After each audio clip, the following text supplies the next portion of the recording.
भर्तु शुश्रूषणम स्त्रीणाम परो धर्मो यमायया तदबंधुनाम च कल्याणम प्रजानाम चानुपोषणम। बोले पतिव्रता नारी का धर्म पता है आपको? गोपियां बोली आप ही बताओ।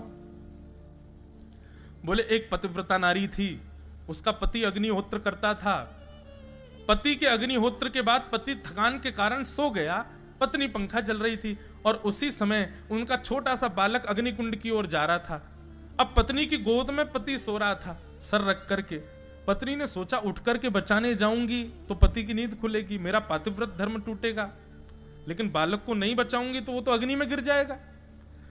लेकिन उस पतिव्रता स्त्री ने क्या किया, तुरंत अग्निदेव का स्मरण किया और कहा यदि मैंने अपने पति की सच्चे हृदय से सेवा की हो, इनके अतिरिक्त किसी के प्रति मेरा भाव उत्पन्न ना हुआ हो, मेरे पातिव्रत धर्म के फलस्वरूप आप मेरे बालक की रक्षा करना अग्निदेव।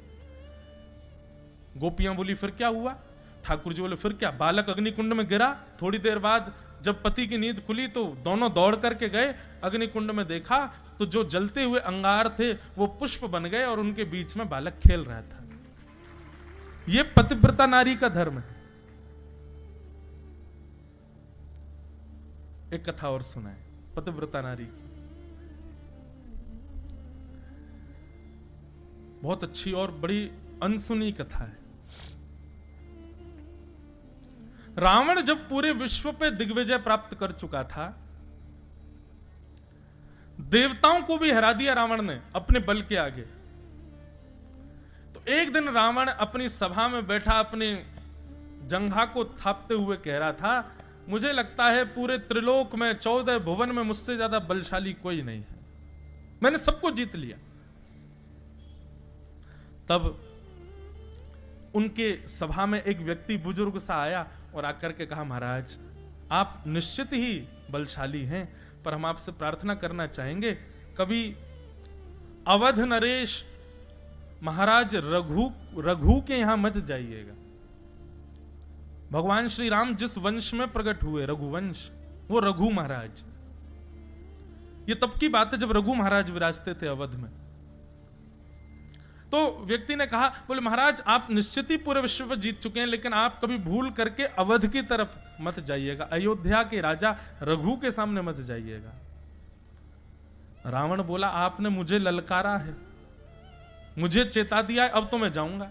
बोले महाराज मैं फिर हाथ जोड़ के प्रार्थना करूंगा, मत जाइएगा, वे बहुत बलशाली हैं।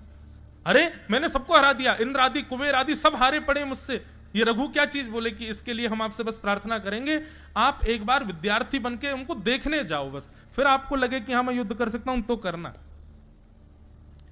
तो रावण विद्यार्थी बनकर के रघु महाराज के पास गया। तो रघु महाराज संध्या कर रहे थे सरजू जी के तट पर बैठ करके। संध्या में निधान होता है बंधुओं, हाथ में जल लेकर के ऐसे अघमर्षण का जल हाथ उठा करके पीछे की ओर डाला जाता है। कहते हैं कि वो जल यदि वृक्ष पर भी गिर जाए तो पूरा वृक्ष सूख जाएगा, इतना बलशाली होता है अघमर्षण का जल। तो महाराज रघु जब अघमर्षण का जल सिद्ध कर रहे थे, उसी समय उनके चिंतन में आया कि दक्षिण भारत के किसी ब्राह्मण के यहां एक गौ माता बंधी हुई है और उस गौ माता पर एक शेर आक्रमण कर रहा है और वो ब्राह्मण त्राहिमाम करके रक्षमाम करके चिल्ला रहा है, कोई रक्षा करो, कोई रक्षा करो। तभी रघु महाराज ने उसका चिंतन किया और चिंतन करके उस अघमर्षण के जल को शेर का चिंतन करके अपनी भुजा के पीछे अयोध्या में फेंका और दक्षिण में उस ब्राह्मण के यहां गौशाला में उस शेर का वध हो गया। ये थे महाराज रघु। रावण ने जब ये दृश्य देखा, रावण दौड़ करके गया, बोले महाराज आपने अभी अभी कुछ किया है, ये अघमर्षण का जल आपने जो पीछे फेंका, निश्चित ही मुझे जो विस्फोट की आवाज आई थी उससे ऐसा लगता है कि आपने किसी का वध किया है। तब महाराज रघु ने पूरी बात बताई, ऐसे ऐसे एक जगह हो रहा था, उसको मार दिया। रावण बोला ये तो मैंने पहली बार देखा भगवान, ऐसा योग बल कि आप यहां बैठे बैठे किसी को ही मार देते हो। रावण बोला सही कह रहे थे वो, इनसे युद्ध नहीं, इनसे तो नीचे बैठे बैठे इनसे सीख लें पहले। तो रावण उनसे विद्या सीखने लगा। एक दिन रावण पीछे पड़ गया कि महाराज मेरी लंका चलो, आप मेरे गुरु हैं, एक बार लंका में पैर पधरा दो। रघु महाराज ने एक कुशा उठाई और सरजू जी के किनारे कुछ बनाने लगे और बनाते बनाते रावण से बोले सुनो, ये तुम्हारा घर है, ये तुम्हारा भवन है, यहाँ मंदोदरी रहती है, यहाँ कुंभकर्ण सोता है, यहाँ पर विभीषण रहते हैं, यहाँ पर तुम्हारे पुत्र अक्षय कुमार रहते हैं, आदि आदि सबके बारे में वहीं बैठे बैठे उन्होंने बता दिया। बोले महाराज आपको कैसे पता, आप कभी लंका गए? बोले नहीं गए नहीं है, बस हमको दिख रहा है। और सुनो इस वाले द्वार पे लंकिनी नाम की राक्षसी बैठी रहती है, सब वहीं दिखा दिया। रावण बोला जय हो भगवान, आप दिव्य हैं प्रभु, मेरी लंका चलो, मेरी लंका में चरण पद। बहुत जिद की तो गलती से रघु महाराज का हाथ उस नक्शे के एक कोने में पड़ गया। रघु महाराज बोले राम राम राम, जे क्या हो गया? रावण बोला क्या हुआ? बोले अरे हमारा हाथ पड़ गया इसके ऊपर। तो बोले इससे क्या हुआ? बोले इतनी तुम्हारी लंका का हिस्सा समुद्र में डूब गया अब, क्योंकि मेरा हाथ गलती से पड़ गया। रावण दौड़ करके लंका गया तो वास्तव में उतना टुकड़ा डूब रहा था समुद्र में।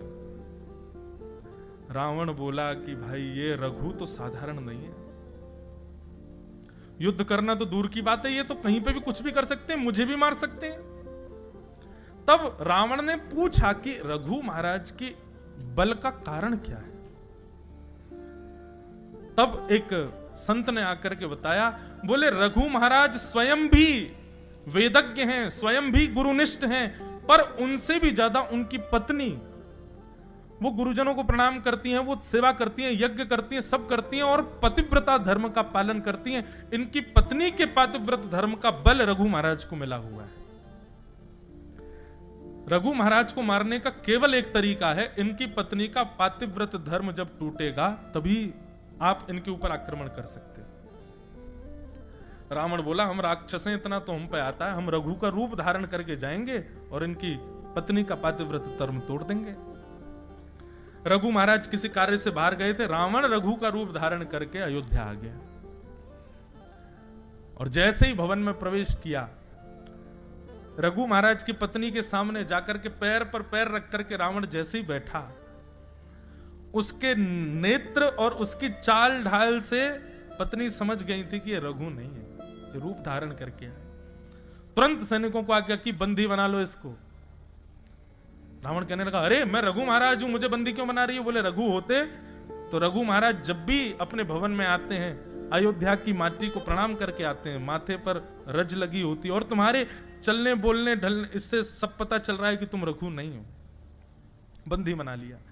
अब रघु महाराज जब लौट करके आए, जब उनको पता चला कि उनके शिष्य रावण ने ऐसा किया, तुरंत रावण को सामने बांध दिया। बोले लाओ मेरे बाण और तरकश, इसका वध करता हूं मैं। जैसे ही उन्होंने बाण लेकर के रावण का वध करना चाहा, तभी ब्रह्मा जी प्रकट हो गए। बोले भगवान आप ठाकुर जी की लीला को क्यों खत्म कर रहे हो? भगवान आपकी भक्ति और आपकी गृहिणी की भक्ति से ठाकुर जी इतने प्रसन्न हैं कि उन्होंने वचन दिया है कि त्रेता में मेरा जो अवतार होगा मैं रघु महाराज के वंश में ही आऊंगा। और रघु महाराज जी से कह दीजिए कि रावण को ना मारें। जिस बाण को इन्होंने धनुष पर ताना है, इस बाण को ब्रह्मा जी रख लें अपने पास। जब रावण का वध होगा तब इसी बाण से मैं रावण को मारूंगा। फिर आगे लंबी कथा है। राम जी जब रावण को मारने के लिए गए, खूब बाण मारे, नहीं मरा। तब विभीषण जी ने बताया, बोले महाराज ऐसे ऐसे बात है, रघु महाराज जिसको मारने वाले थे वो बाण ब्रह्मा जी को रघु महाराज ने दे दिया था। फिर रावण ने तपस्या की और तपस्या करके ब्रह्मा जी को प्रकट किया। ब्रह्मा जी प्रसन्न होकर के बोले वर मांगो, क्या चाहिए? बोले रघु महाराज ने जो बाण आपको दिया है वो मुझको दे दो, उसमें मेरे प्राण हैं। ब्रह्मा जी बोले यार ये तो तुमने फंसा दिया हमको। और ब्रह्मा जी को ना चाहते हुए वो बाण रावण को देना पड़ा। रावण ने वो बाण अपनी किसी प्रिय स्थान पर छिपा रखा, ये किसी को नहीं पता कि वो कहां है। राम जी ने तुरंत हनुमान जी को बुलाया, बोले बाण ढूंढ के लाओ, पूरी लंका में ही कहीं है। हनुमान जी बोले भगवान मुझे ऐसा लगता है कि कितना भी बड़ा क्रूर व्यक्ति क्यों ना हो, अपनी मूल से मूल्यवान वस्तु अपनी पत्नी को देता है। मुझे ऐसा लगता है मंदोदरी के पास बाण होगा। राम जी बोले युक्ति लगाओ, लेके आओ। सोई महाराज हनुमान जी नन्हे से बौने ब्राह्मण बने और त्रिपुंड आदि लगा करके और महाराज हाथ में वेद लेकर के सीधे मंदोदरी के पास पहुंचे। मंदोदरी के पास पहुंच करके ब्राह्मण देवता आशीर्वाद देने लगे, सौभाग्यवती भव, सौभाग्यवती भव। मंदोदरी कहने लगी काय बात का सौभाग्य? मेरे पति को इतने बाण मारे जा रहे हैं और आप कह रहे हैं सौभाग्यवती भव। अब मैं विधवा होने वाली हूं और आप कह रहे हैं सौभाग्यवती भव। हनुमान जी बोले अरे देव